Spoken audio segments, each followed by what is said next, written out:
మాట్లాడితే ఆంధ్ర ఆంధ్ర ఆంధ్ర అని చెప్తా ఉన్నారు.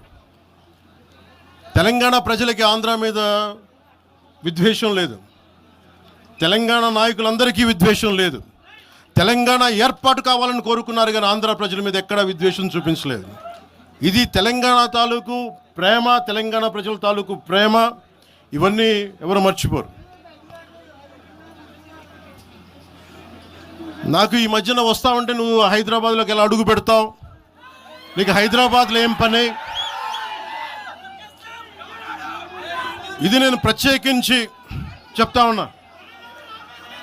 మీరెవరైనా నన్ను బెదిరించడానికి, బెదిరించే వాళ్ళు మీ అయ్యే జాగీరా తెలంగాణ?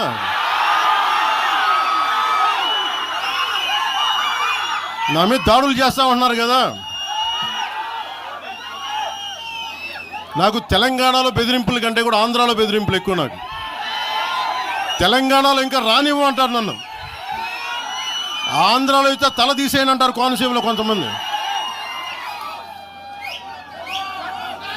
నేను ఓడిపోయినప్పుడు 2019లో ఓడిపోయినప్పుడు మన తెలంగాణ నాయకులు ఒకరే చెప్పారు, అన్నా మా తెలంగాణలో ఉంటే నీకు పరిస్థితి రానిచ్చేవాళ్ళం కాదని చెప్పి.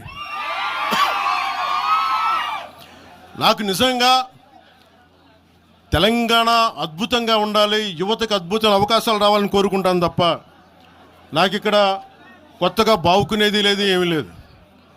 బెదిరించే వాళ్ళందరికీ ఒకటే చెప్తున్నాయి. నా ఇంటి ముందు ఎందుకు పెట్టారంటే ఎవరన్నా దాడి చేయాలంటే సంతోషంగా ఇదే నా ఇంటి అడ్రస్, అది మీకు తెలియదు.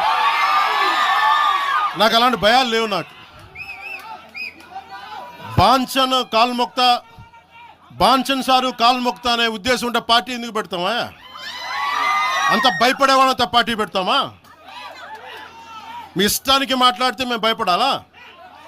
ఏ రోజున ఒక్క మాట మీకు కేసీఆర్ గారి గురించి కానీ ఇన్ని సంవత్సరాల్లో 12 సంవత్సరాల్లో ఒక్క తెలంగాణ నాయకుడిని ప్రభుత్వం ఏర్పాటు చేసినప్పటి నుంచి ఈ రోజు దాకా ఒక మాటంలా. ఇంకా మా వాళ్ళు తిడతా ఉండేవాళ్ళు, నువ్వు మెత్తబడిపోయి ఏం మాట్లాడలేదని. అడగండి ఒకసారి, అందరిని పేరు పేరున ఒక్కొక్కరిని అడగండి. నీకు పౌరుషం చచ్చిపోయింది, ఆ పౌరుషం చావలా, తెలంగాణ మీద ప్రేమ చావలా. అది తప్పుగా అర్థం చేసుకుంటారు. మీరు అర్థం చేసుకుని నేనేం మాట్లాడిన ప్రస్తుతానికి అని చెప్తా. ప్రజలు కోరుకున్నప్పుడు నేను మాట్లాడతా.